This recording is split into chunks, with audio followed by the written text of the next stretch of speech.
Kesempatan kali ini kita bakal bahas tentang konservasi flora dan fauna di Indonesia.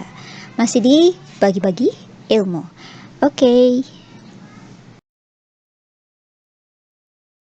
Tiga sumber daya lingkungan Direktorat Reserse Kriminal Khusus Polda Metro Jaya bersama Kementerian Kehutanan dan BKSDA mengungkap penjualan satwa dilindungi melalui media sosial. 7 tersangka diciduk beserta sejumlah hewan yang dilindungi. 4 ekor lutung Jawa, 2 ekor buaya muara, kukang, dan monyet pantai diamankan jajaran Subdit 3 Sumdaling Direktorat Khusus Polda Metro Jaya dari sindikat penjualan hewan langka melalui media sosial. Polisi juga menangkap 7 tersangka.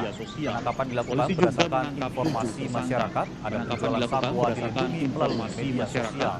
Modusnya para tersangka terlebih dahulu menunggu pesanan dari pembeli. Setelah itu mereka baru bertransaksi secara langsung dengan para pembeli. Harga berkisar 2 hingga 5 juta rupiah tergantung dari tingkat kelangkaan hewan. Tersangka dijerat Undang-Undang Nomor 5 Tahun 1990 tentang konservasi sumber daya alam hayati dengan ancaman maksimal di atas 5 tahun penjara. Di atas 5 tahun penjara.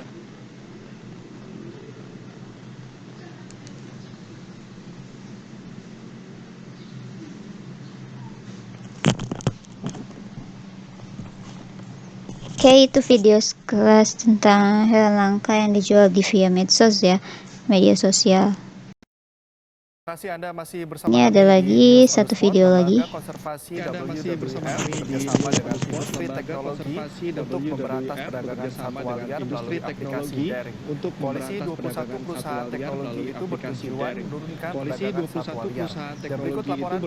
menurunkan perdagangan satwa liar. Dan berikut laporan Patsy Widakuswara dan VOA. Nilai penjualan perdagangan binatang liar diperkirakan lebih dari 20 miliar dolar per tahun. Sebagian di antara penjualan ini dilakukan secara daring. Sebagian di antara penjualan ini dilakukan secara daring. Because it's more anonymous, it's much easier to trade for bigger traded things like elephant ivory, marine turtle shells or things like elephant ivory, marine turtle shells or kangaroos, even marine turtle eggs. Dengan tujuan mengurangi 80% perdagangan binatang liar daring paling lambat 2020, Lembaga Lingkungan WWF bermitra dengan sejumlah raksasa industri teknologi. Alibaba, Tencent, sorts of companies that really have a massive global reach and have a presence all over the world. What we're doing here is setting in place a series of policies and procedures to define exactly what is a prohibited item. Baru diluncurkan bulan lalu, namun koalisi swasta teknologi ini telah melakukan eksperimen dengan strategi selama 2 tahun. Dan menurut pejabat eBay sudah ada hasilnya. Dan menurut pejabat eBay sudah ada hasilnya.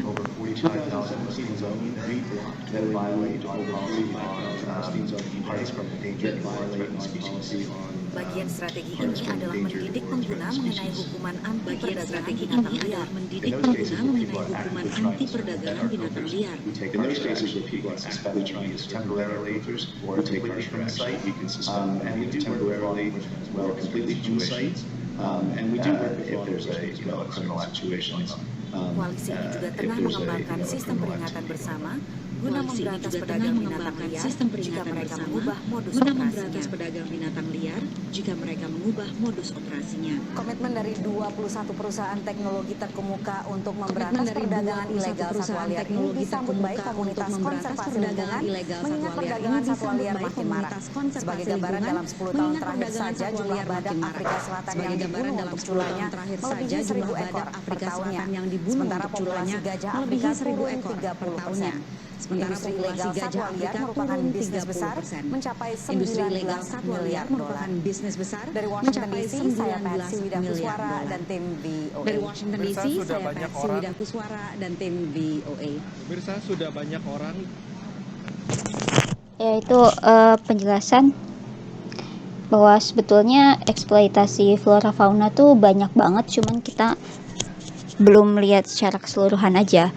Bahwa tadi yang diberitain itu juga dari VOA ya, dari luar negeri gitu, bahwa hewan-hewan banyak yang digunakan kulitnya, gadingnya, terus telurnya dan segala macamnya gitu ya, dieksploitasi, banyak dijual untuk hal-hal pengkoleksian misalnya, atau misalnya hanya untuk prestis aja, hal-hal yang bersifat tambahan atau perhiasan atau yang dirasa bukanlah kebutuhan tapi keinginan manusia itu sendiri.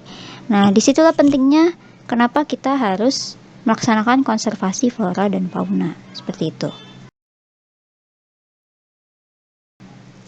Ini ada kompetensi dasarnya. Menganalisis sebaran flora dan fauna di Indonesia dan dunia berdasarkan karakteristik ekosistem.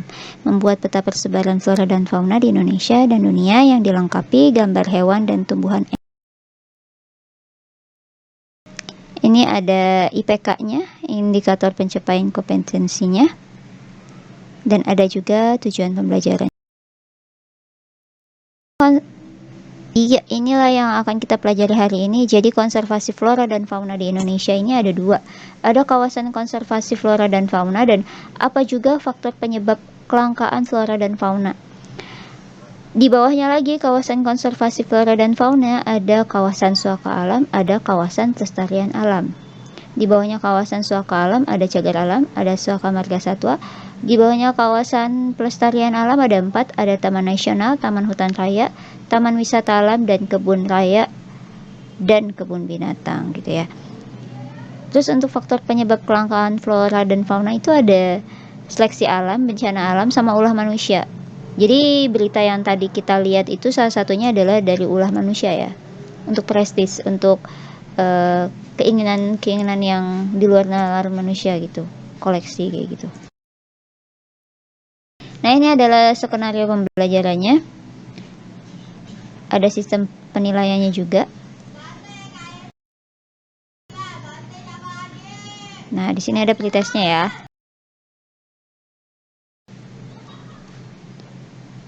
Dinamika biosfer terbagi antara 3, ada manusia, ada flora, ada fauna. Maksudnya dinamika biosfer itu apa sih? Makhluk hidup ya. Pergerakan makhluk hidup itu ada 3, ada manusia, ada hewan, ada tumbuhan gitu kan. Nah, interaksi positifnya menyebabkan adanya simbiosis mutualisme dan tercapainya keseimbangan dalam ekosistem. Untuk interaksi negatifnya menyebabkan kerusakan pada ekosistem termasuk kepunahan makhluk hidup. Kenapa bisa terjadi seperti itu? Karena adanya yang egois, ingin menghancurkan salah satu di antaranya gitu. Untuk menjaga kelestarian flora dan fauna, perlu dilakukan usaha konservasi atau penjagaan. Apa itu? Konservasi berasal dari conservation, yang berarti pelestarian atau pelindungan. Konservasi flora dan fauna menurut Peraturan Pemerintah Republik Indonesia Nomor 28 Tahun 2011 dibagi menjadi 2 bagian pengelolaan, yaitu kawasan suaka alam dan kawasan pelestarian alam. Kawasan suaka alam dan kawasan pelestarian alam berfungsi sebagai pelindung keberadaan satwa, tumbuhan, dan ekosistemnya. Namun berbeda dengan kawasan suaka alam, kawasan pelestarian alam juga berfungsi sebagai pemanfaatan lestari sumber daya alam hayati. Kawasan konservasi flora dan fauna dibagi 2, ada kawasan suaka alam dan kawasan pelestarian alam. Kawasan suaka alam terbagi 2, cagar alam dan juga suaka marga satwa, sedangkan kawasan pelestarian alam dibagi menjadi 4, ada taman nasional, taman hutan raya, taman wisata alam, kebun raya, dan kebun binatang.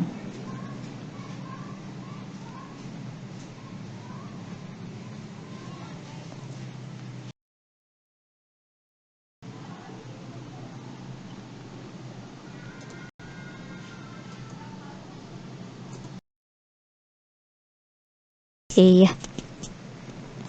Faktor yang menyebabkan kelangkaan flora dan fauna ada seleksi alam, bencana alam, dan sama ulah manusia nih.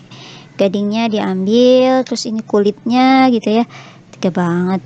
Tuh siripnya. Padahal itu semua buat kepuasan manusia itu sendiri, bukan berdasarkan kebutuhan, tapi keinginan. Ini ya, penerbangan liar. Terus